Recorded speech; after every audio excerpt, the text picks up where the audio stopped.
né? Vamos ler a Bíblia então? Amém. É Romanos capítulo 8. Que Deus abençoe a todos os nossos visitantes. Eu vi que foi apresentado uns ali. Eu creio que chegou mais alguns depois, né? Que Deus abençoe vocês, que Deus realmente lhes dê o alimento espiritual que você veio buscar, né? Que Deus lhe dê graça. E outra coisa, quando vocês ouviram que o nosso grupo evangelístico foi ameaçado, nunca pensem que foi ameaçado por mundano, por bandido, por traficante. Não, os bandidos, as pessoas, os maconheiros, os ex-drogados, quando vêm no nosso culto, se converte. Mas quem nos ameaçou foi crente, foi assim supostamente evangélico. Viu? Romanos capítulo 8. Né? Nós temos aqui ex-presidiário, temos aqui ex-drogado. Era assim, o ministério de Jesus também tinha muito disso, né? Ex-ladrão, ex-cobrador de imposto, ex-prostituta, né? Esse é o evangelho, né? Que faz o evangelho na vida de um homem. Romanos capítulo 8, versículo 28. Nós tivemos a primeira mensagem sobre o quarto selo, foi introdução. Esta segunda mensagem sobre o quarto selo será a alegria da redenção. E sabemos que todas as coisas contribuem juntamente para o bem daqueles que amam a Deus, daqueles que são chamados segundo o seu propósito. Porque os que dantes conheceu, também os predestinou para serem conformes à imagem de seu Filho, a fim de que ele seja o primogênito entre muitos irmãos. E aos que predestinou, a estes também chamou. E aos que chamou, a estes também justificou. E aos que justificou, a estes também glorificou. Que diremos, pois, a estas coisas? A isto que nós lemos, a isto que aconteceu. O que aconteceu? O que aconteceu? Que Jesus, ele deixou de ser o unigênito do Pai. Jesus deixou de ser o unigênito do Pai. A partir de que a primeira alma nasceu de novo, foi gerada da palavra, Jesus deixou de ser o unigênito e passou a ser o primogênito. O primogênito porque veio mais. O unigênito porque era só ele era o único. Mas agora ele é o primogênito. E o que diremos a respeito destas coisas? Se Deus é por nós, quem será contra nós? Aquele que nem mesmo a seu próprio filho poupou, antes o entregou por todos nós. Você crê assim? Amém. Foi por vocês? Nesta palavrinha nós aqui, nós, coloca o teu nome ali. Ó, antes o entregou por todos nós. Esse nós coloca o teu nome. Como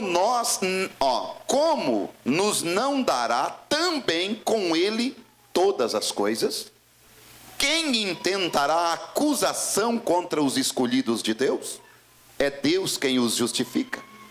Quem é que condena? Pois é Cristo quem morreu, ou antes quem ressuscitou dentre os mortos, o qual está à direita de Deus e também intercede por nós. Amém. Feche os teus olhos um minuto e vamos ter uma palavra de oração. Amado Deus, nós nos inclinamos diante da tua presença e sabemos que de ti, Senhor, procede a graça, a virtude, o poder, a autoridade. E nós rogamos que a tua bênção, Senhor, venha ser ministrada nesta noite e que a tua palavra seja ungida e vivificada. Que eu venha sair do caminho e que o Senhor cumpra o teu propósito na vida de cada um. Pois nós rogamos e pedimos em nome de Jesus Cristo. Amém. Podeis vos assentar.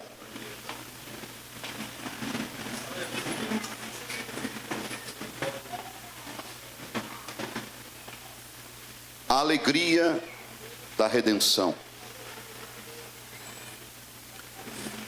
Nós terminamos a nossa mensagem do quarto selo, a introdução,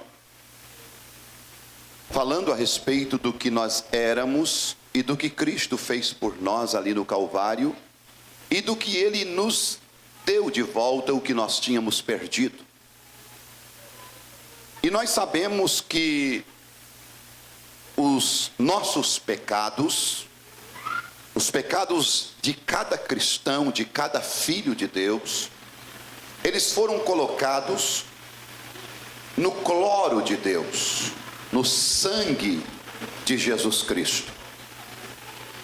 E quando eles foram colocados no cloro de Deus, no sangue do Cordeiro, eles se desintegraram, isto é, eles foram aniquilados e voltaram ao seu estado original.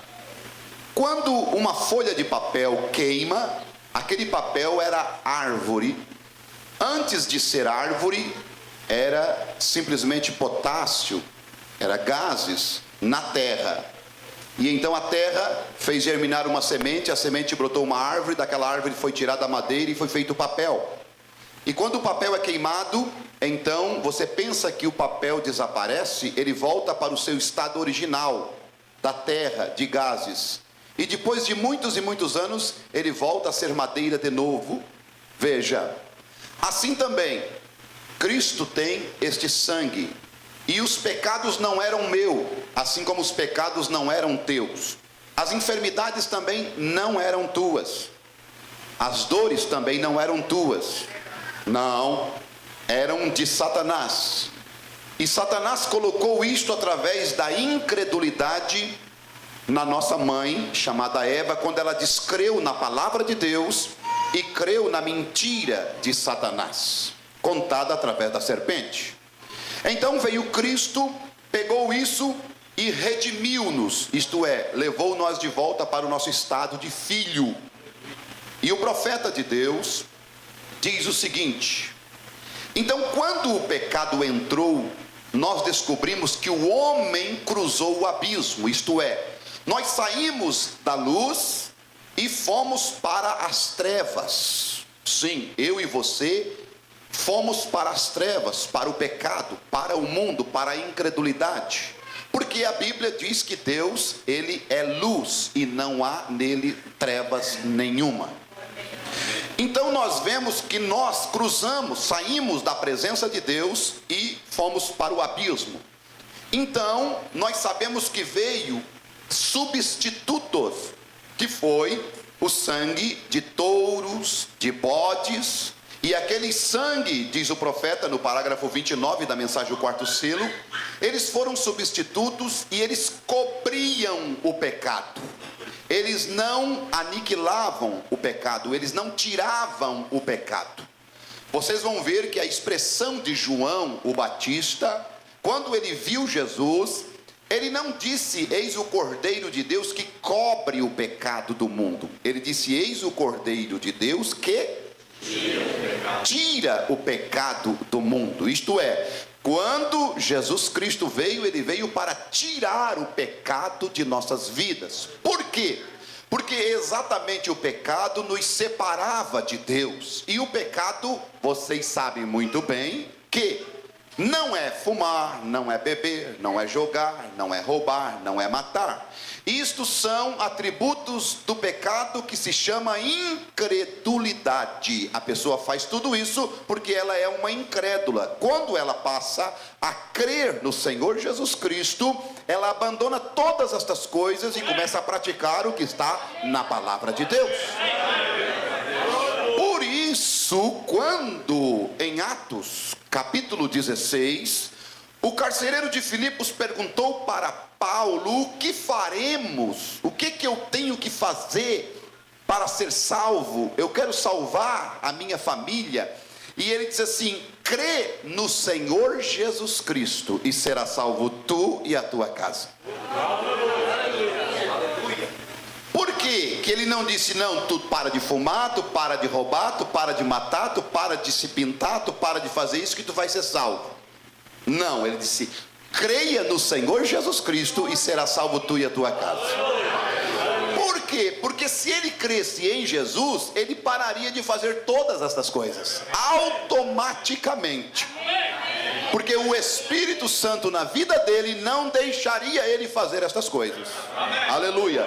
Então o nosso objetivo é levar você a crer em Jesus Cristo. E quem é Jesus? Jesus é a palavra de Deus. Amém? É assim no Evangelho de João, capítulo 1, versículo 1, no princípio era o verbo estava com Deus e o verbo era Deus, isto é, e o verbo se fez carne e habitou entre nós. Então, ele é a palavra, ele é o verbo de Deus, correto?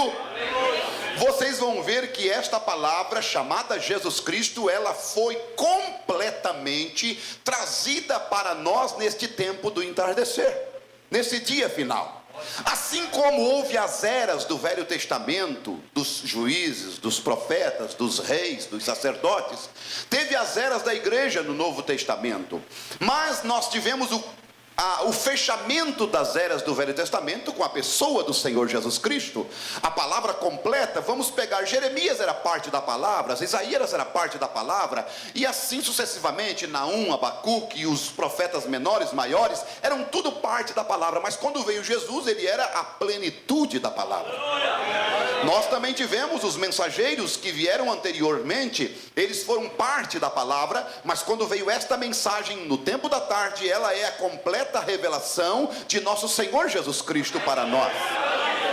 Veja que esta é a única era que nós podemos usar a escritura de Apocalipse capítulo 22, versículo 18 e o 19.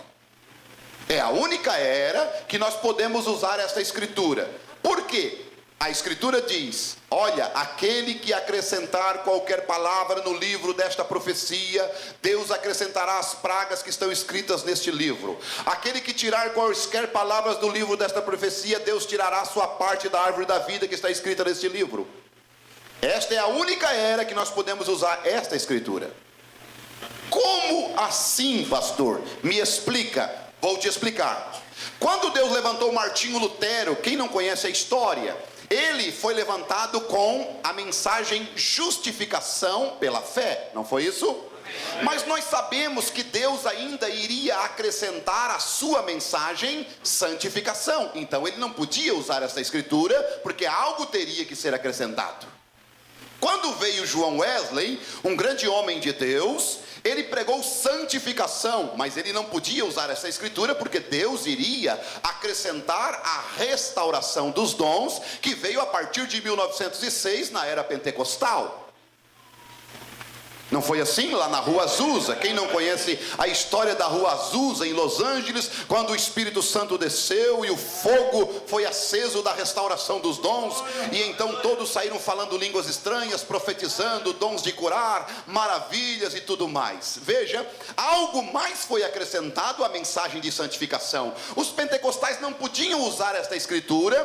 Por quê? Porque viria então a completa restauração da palavra de Deus, quando todos os mistérios de Deus seriam revelados, isto é, Apocalipse capítulo 10, versículo 7, viria em operação para cumprir completamente o que Deus tinha deixado, os cabos soltos que tinham ficado por Lutero, por Wesley, pelos pentecostais. Ele precisava juntar todos e então fazer o acabamento da obra de Deus na face da terra.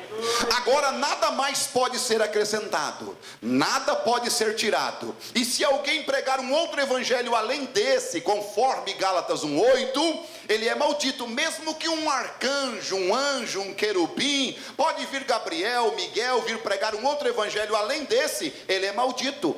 Veja, por isso que toda mensagem pregada, ela tem que ter uma base bíblica e escriturística fundamentada na mensagem de Paulo, o profeta de Deus. Amém?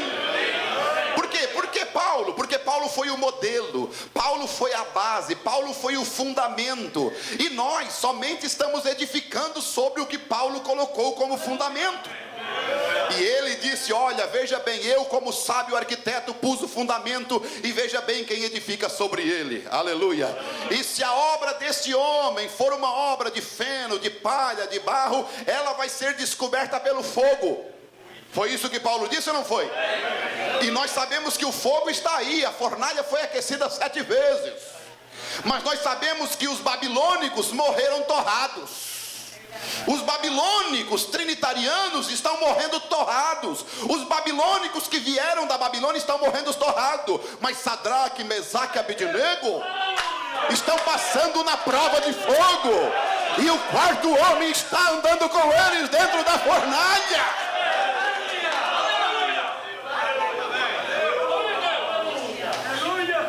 Aleluia.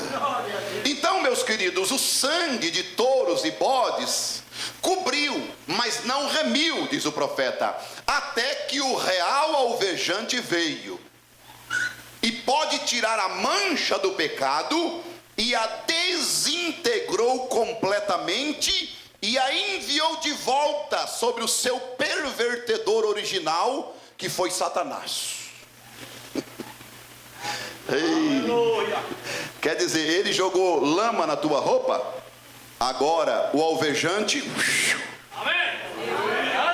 e aquela sujeira voltou para ele. Eu estou pregando o quarto selo, a alegria da redenção. Quando isto, aí o parágrafo 30, o irmão Brandes, quando isso voltou para Satanás, ele espera seu tempo de aniquilação eterna. Quantos sabem que Satanás está esperando o seu tempo de aniquilação eterna? Ele está esperando, ele está aguardando. E a minha Bíblia diz que ele sabe que tem pouco tempo. Aleluia! Aleluia! Onde é que está o sorriso de vocês aí? Vocês não têm um pouquinho de alegria por saber que o diabo tem pouco tempo, gente?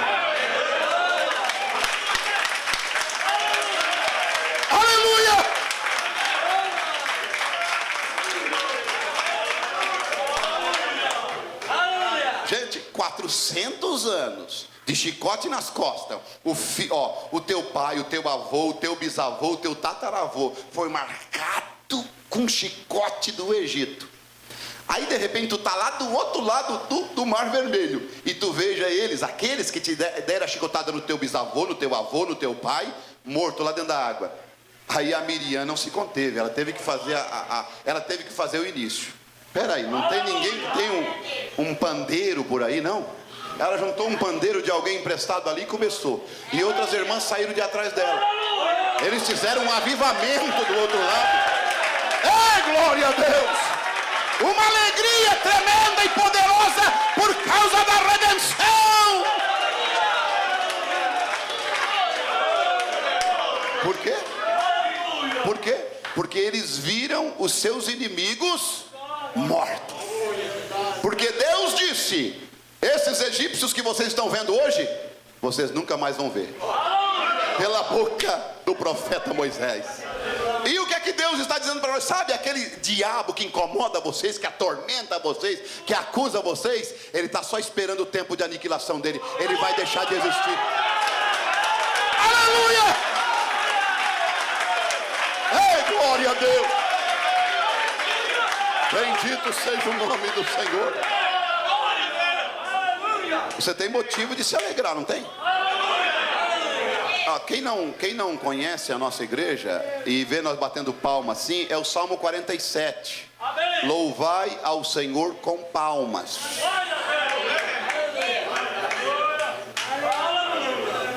Aleluia. E ninguém fica triste quando alguém diz assim: tu ganhou 10 mil reais. Tem que ser muito louco para ficar triste, tem que ficar contente. Agora tu ganhou a vida eterna.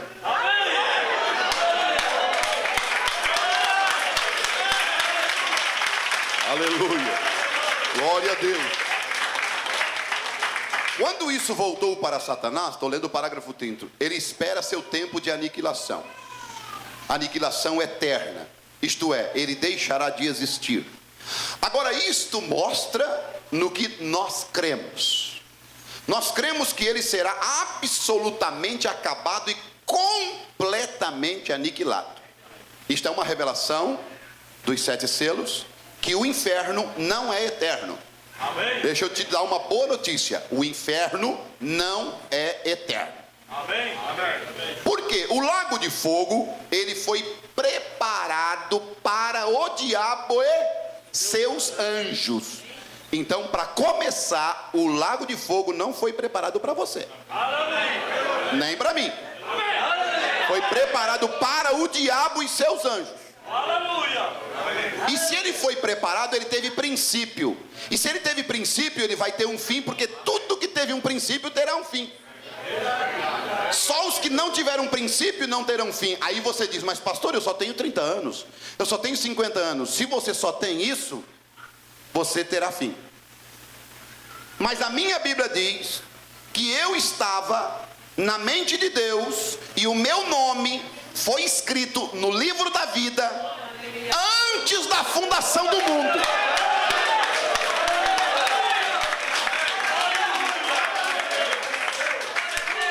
Vamos pegar o natural? Esse aqui é filho teu, né, irmão? Onde é que ele estava? Veja, vocês vão ver uma escritura de Hebreus capítulo 7. Quantos conhecem Hebreus capítulo 7? A minha Bíblia diz que Levi pagou o dízimo estando nos lombos de Abraão. Abraão gerou Isaque, Isaque gerou Jacó e Jacó gerou Levi. Então ele era o bisneto. Então ele pagou o dízimo estando nos lombos de Abraão. Então onde estava Levi? Estava em Abraão. Onde estava esse menino? Nos lombos desse moço aqui. E onde estava esse moço? Nos lombos de seu pai. Onde estava seu pai? Nos lombos de seu avô. E assim vai. Esta é a lei natural. Não existe como. O genes está no homem. E se nós vamos pegar a nossa genealogia, nós vamos dar aonde?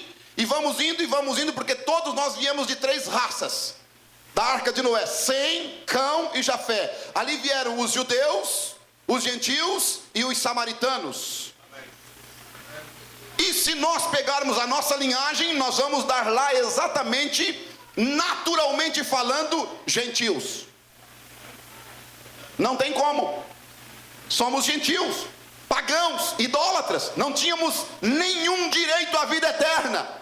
Mas quando veio Jesus, vocês vão ver Gálatas capítulo 3, versículo 29. O que está escrito ali? Olha o que o Calvário fez. O que a redenção fez. Porque nós então éramos descendentes de Cão, gentios, pagãos. Porque Sem veio a linhagem dos judeus, Abraão, os judeus, o povo escolhido, o povo separado. Mas nós viemos daquela linhagem pagã, idólatra, imunda. Aquela turma lá de Sodoma, de Gomorra, de imundos. Aquela que Deus gosta de tocar fogo. Viemos daquela linhagem suja, nojenta.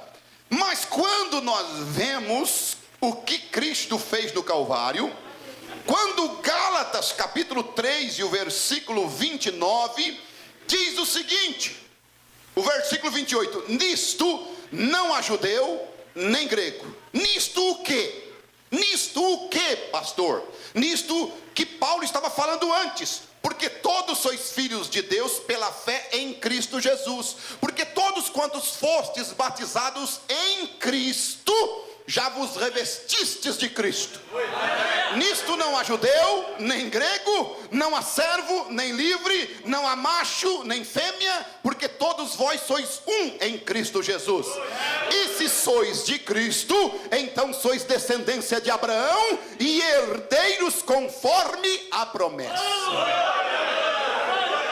O que o Calvário então fez? O que Cristo fez? O que a redenção fez? Fez com que eu e você nos tornássemos semente de Abraão. Sabe por que nós tínhamos que se tornar semente de Abraão? Sabe por quê? Porque a única promessa que Deus deu na Bíblia, a única promessa que Deus fez na Bíblia foi para um homem e para a sua descendência. Para o resto, ninguém mais. Deus deu a promessa a Abraão e a sua posteridade. Então, se eu quisesse herdar a promessa, eu tinha que me tornar filho de Abraão. E a única maneira de eu me tornar filho de Abraão é através do sangue de Jesus do Calvário. É através do novo nascimento.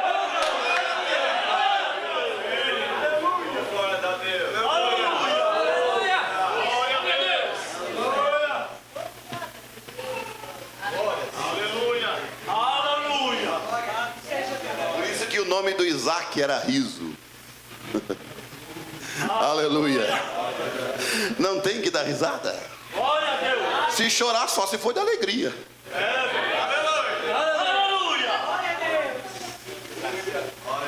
Aleluia. Glória a Deus.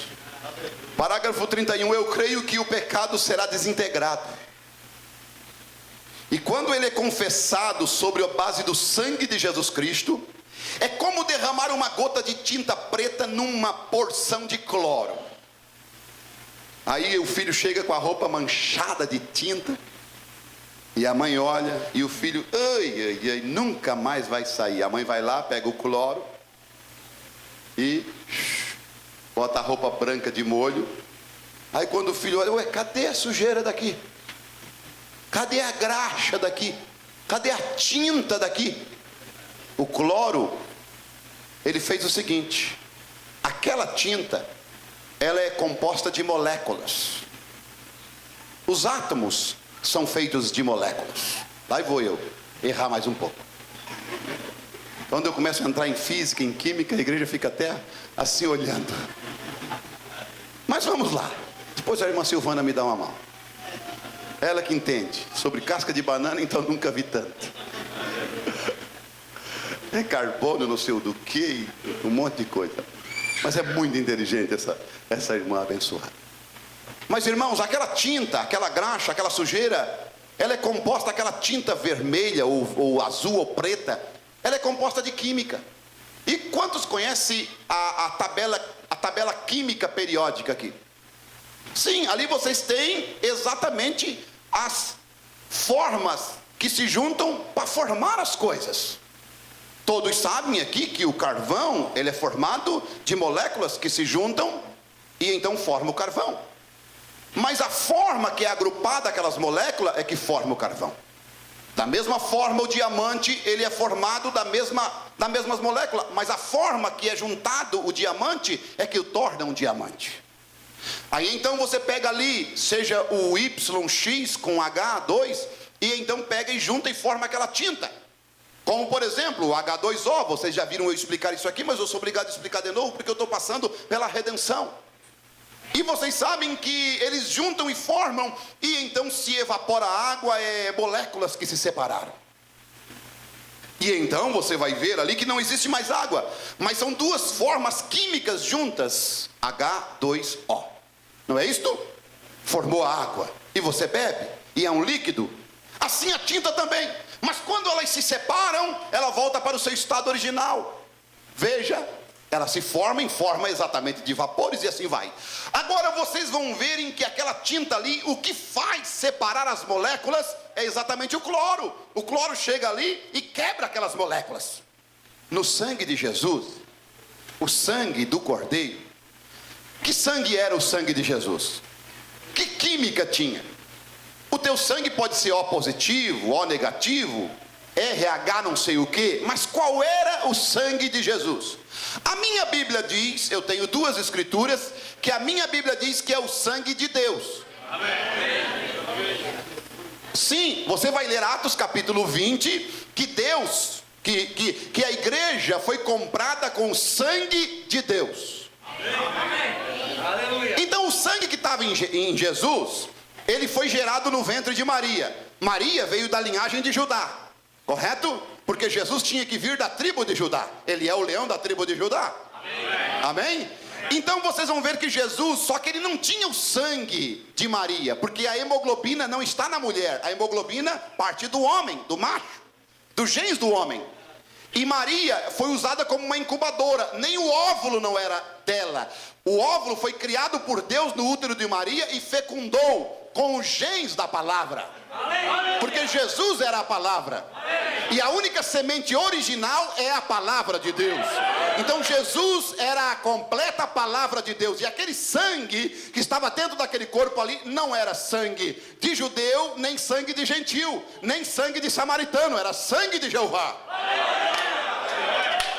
Naquela molécula daquele sangue tinha um poder para desintegrar o pecado.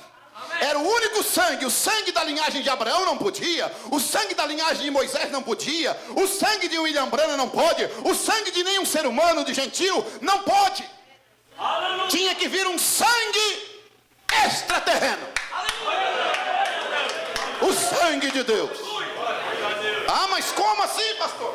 Vocês vão olhar em Apocalipse capítulo 5, que quando João viu o livro na mão daquele que estava sentado, ele chorava muito, porque não havia ninguém digno, nem no céu, nem na terra, e nem debaixo da terra, que pudesse ser digno de pegar o livro e desatar os seus selos. Por quê? Porque nenhum sangue é capaz de fazer isto. Ninguém tinha dinheiro para pagar, ninguém era rico o suficiente para redimir aquilo que nós perdemos. Mas ele desceu da glória, ele se prontificou. Aleluia. Ei, glória a Deus. Quando ele desceu, ele já desceu fazendo milagres. Quando ele desceu, ele já desceu curando, já desceu libertando, já desceu salvando. Conta a história, que quando foi chamada a parteira para fazer o parto de Jesus, a mão dela, que era mirrada, na hora foi curada. Aleluia! Aleluia!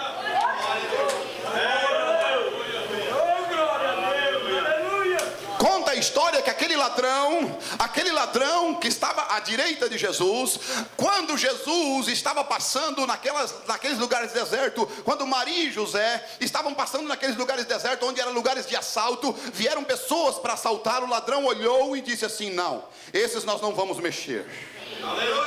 Aquele ladrão estava crucificado do lado de Jesus, e ele foi salvo por Jesus. Nem um copo de água fria dado a um desses meus pequeninos vai ser deixado de receber a recompensa. A alegria da redenção é poderosa, é tremenda, porque ele me redimiu de volta ao meu estado original de filho.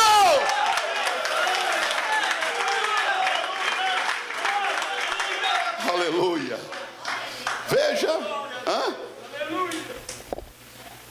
ou como tomar posse, observe, ou como tomar posse da posição que Jesus Cristo nos colocou quando cruzou o abismo e redimiu-nos. Isto é, ele estava lá do outro lado da eternidade, ele estava lá da terra prometida, ele estava lá no nosso lugar. Nós saímos de lá, nós fomos expulsos de lá. Então ele teve que vir, ele teve que descer, ele teve que se tornar carne, ele teve que vir até o abismo.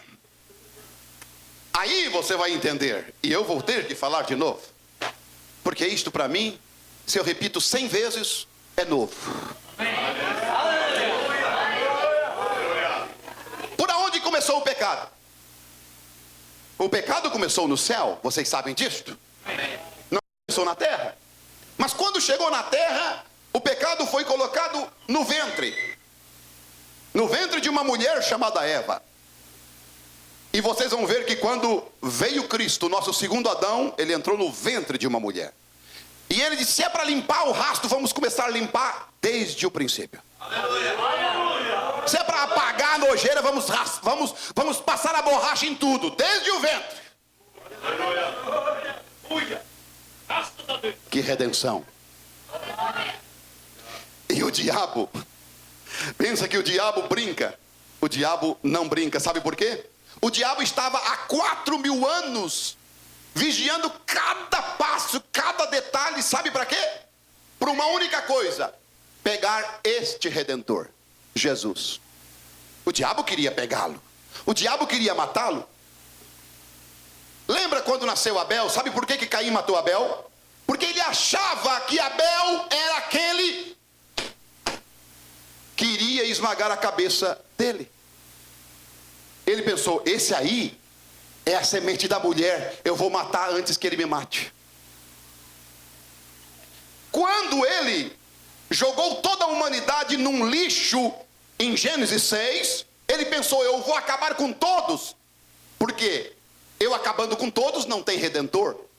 Quando Moisés veio, ele pensou: eu vou acabar com Moisés. Para acabar com Moisés, ele matou todos os meninos de 2 anos para baixo. Foi isso ou não foi? Quando Jesus veio, o Herodes fez a mesma coisa para pegar Jesus, matando os meninos de Belém, da idade de 2 anos para baixo, matou todos. porque ele queria pegar Jesus. Mas vocês sabem, quem é que vai pegar Deus? Quem é que vai vencer Deus? Quem é que vai vencer a semente da mulher? Quem? Não há poder no inferno para vencer a semente da mulher. Cristo, a palavra, a promessa. Oh, irmão, você pode se alegrar pela cura que você recebeu no Calvário. Você pode se alegrar pela salvação que você recebeu no Calvário. Você não foi salvo quando você veio no altar. Você foi salvo há 2000 anos atrás. Você só se apresentou agora como salvo. Mas Jesus já te curou há 2000 anos atrás também. Você pode se apresentar como curado, como liberto, como redimido.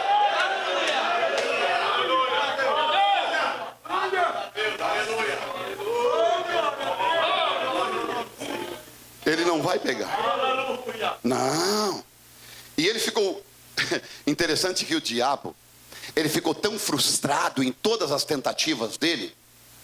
Ele ficou tão frustrado que aí ele confundiu tudo. E ele ficou tão assim desorientado que tinha hora que ele chegava e dizia: o que temos nós contigo, Jesus de Nazaré, filho de Deus? Tinha hora que ele olhava e dizia assim: se tu és o filho de Deus. Ele ficou todo desorientado. Ele ficou desequilibrado. Ele não sabia mais se ele era ou se ele não era. Porque a origem dele é dúvida. A origem dele é incredulidade.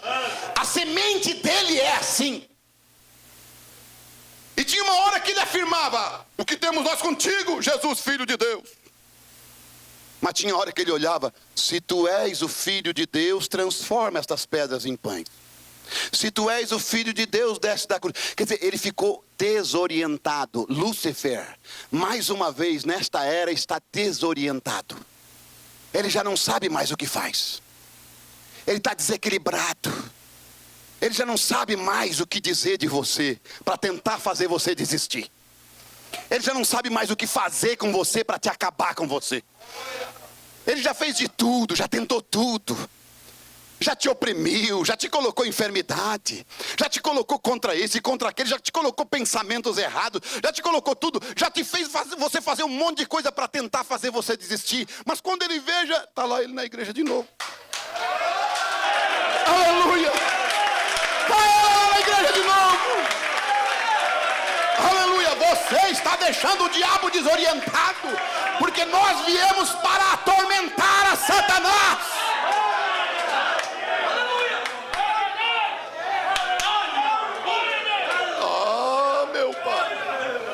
Nós atormentar? Sim, eu preguei uma mensagem: atormentadores do diabo. Quando Jesus chegou em Gadara, Lúcifer disse: vieste nos atormentar antes do tempo. Então nós estamos dando uma atormentadinha dele agora, para ele ser jogado no lago de fogo.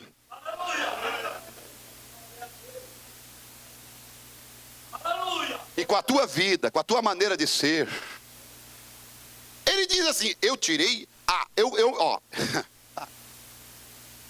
Gente, como é que eu vou fazer para pregar?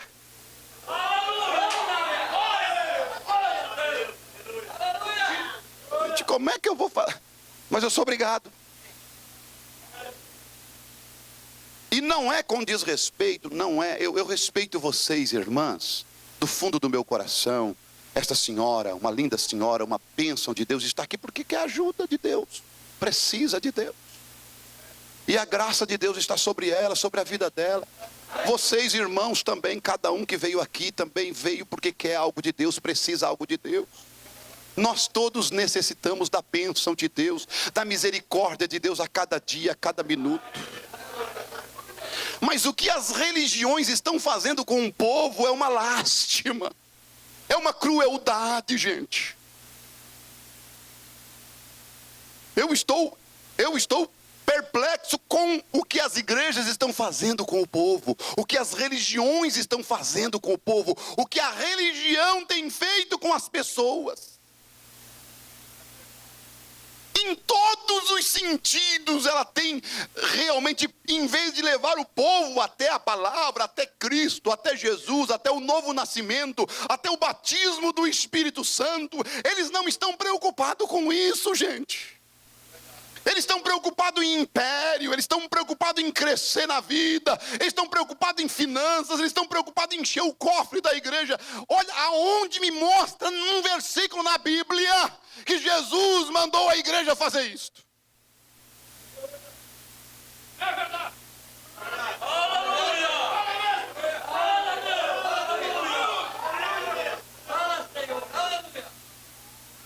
A redenção veio para nos tirar desse sistema, deste engodo de tanta religiosidade e pouca espiritualidade, pouca fé, uma fé que Jesus Cristo disse: porventura encontrará fé na terra quando o Filho do Homem voltar?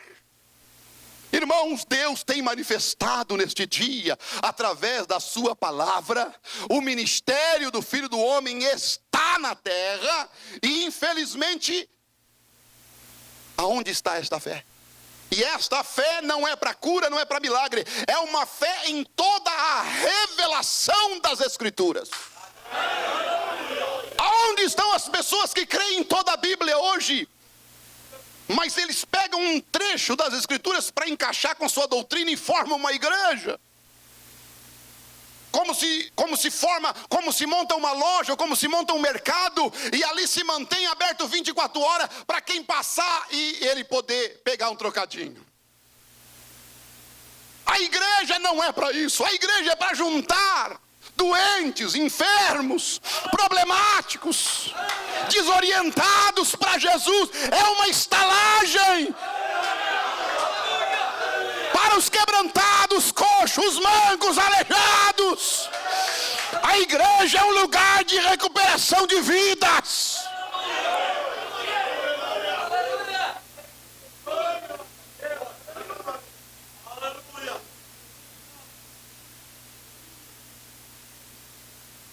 A alegria da redenção.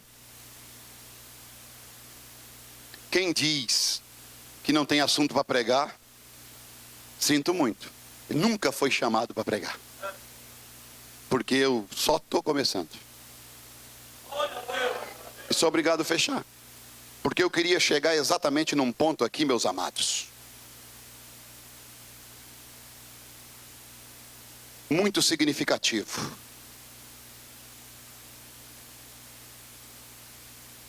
Veja, ele cruzou o caminho do abismo para trazer o homem de volta, porque ninguém podia. Porém, ele cruzou aquele abismo e abriu um caminho para cada um de nós. Romanos capítulo 10, ele nos fez um novo e vivo caminho pelo véu de sua carne. Quando o véu lá no templo rasgou, o templo de Salomão, de alto a baixo, Deus estava dizendo: ó, eu abri um caminho para vocês. E o que ele fez? Ele ficou como mediador para interceder por nós. Aleluia. Primeira carta de Timóteo capítulo 2, versículos 5 e 6. Porque há um só Deus e um só mediador entre Deus e os homens. Quem?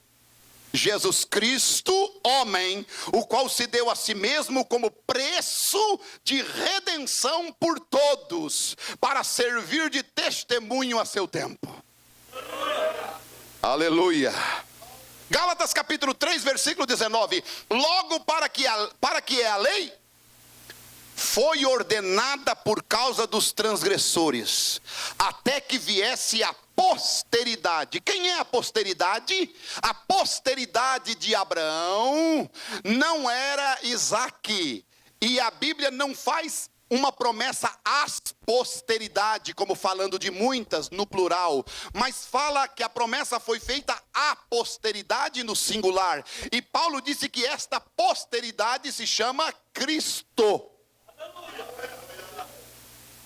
Até que viesse a posteridade, a quem promessa tinha sido feita, e foi posta pelos anjos na mão de um medianeiro.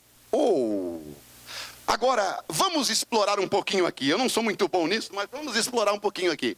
Medianeiro é uma palavra mesites temensos, que quer dizer meio, ou eime, ir. Portanto, ir entre, juiz, reconciliador, árbitro, intermediário, ele ficou. Hebreus 7:25, portanto pode também salvar perfeitamente os que por ele se chegam a Deus, vivendo sempre para interceder por eles. Interceder, a palavra interceder é entunchano, que quer dizer discutir com uma pessoa em nome de outra. Discutir com uma pessoa em nome de outra. Ah, sim. Apocalipse capítulo 12, Lúcifer, Satanás, ele é chamado de acusador. É isto? E a Bíblia diz que ele nos acusa de dia e de noite. Ele fica 24 horas, você está dormindo, está descansando, ele fica te acusando. Mas daí você tem alguém que discute.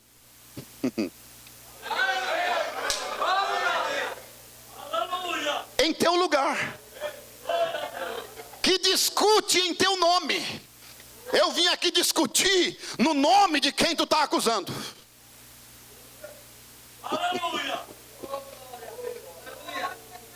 Escute. Quarto selo. Veja, enquanto o intercessor ainda está no trono, Satanás pode permanecer lá e acusar. Tira ele de lá, e daí você vai ficar ferrado. Quarto selo, 184. Veja, enquanto o intercessor ainda está no trono, Satanás pode permanecer lá e acusar, porque ele é o advogado da outra parte. Ele é o oponente de Cristo. O oponente encontra-se lá dizendo: mas espere, Adão caiu, Adão fez isto, eu o conquistei, fiz sua esposa crer numa mentira, e tu disseste que ela seria condenada por isto, eu o tenho. E o que é medianeiro? O que é intercessor? O que é? O que é? Entunchano, discutir com uma pessoa em nome de outra.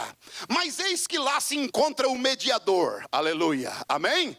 O parente redentor, amém? Encontra-se lá com o sangue que pode tomar o coração do mais vil pecador e mudá-lo. O mediador está no trono, sim, Senhor. Satanás disse: mas eles são culpados. Ele pode dizer: eles não são. Ele está discutindo e dizendo: eles não são. Em meu nome, em teu nome.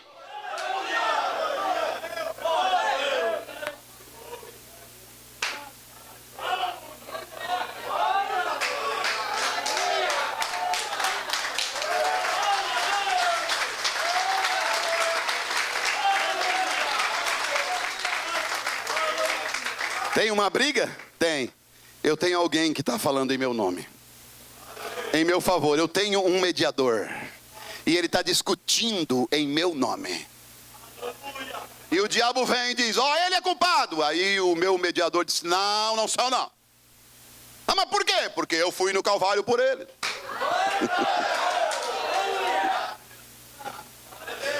Ah, mas ele está enfermo. É, mas eu já curei ele. Ah, mas ele está triste. Eu também já dei alegria para ele no Calvário. Ah, mas olha só como ele está sofrendo. Eu já curei, eu já libertei, eu já dei alegria, eu já dei vida eterna.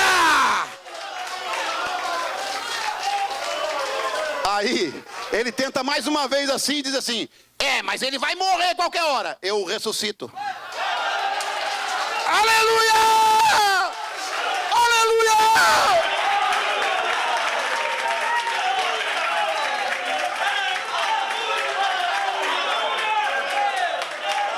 Bendito seja o nome do Senhor. Aleluia! Ele é o Deus Todo-Poderoso. Há uma alegria da redenção, há um gozo da redenção, há uma paz da redenção, há um shalom que raiou para mim e para você. Aleluia! Há um sinal exposto, há um Espírito Santo na vida de um cristão, há um sangue derramado no Calvário, há um Espírito Santo na tua vida, daquele Cordeiro Imaculado que mostra que você foi redimido. Aleluia! Ei, glória a Deus!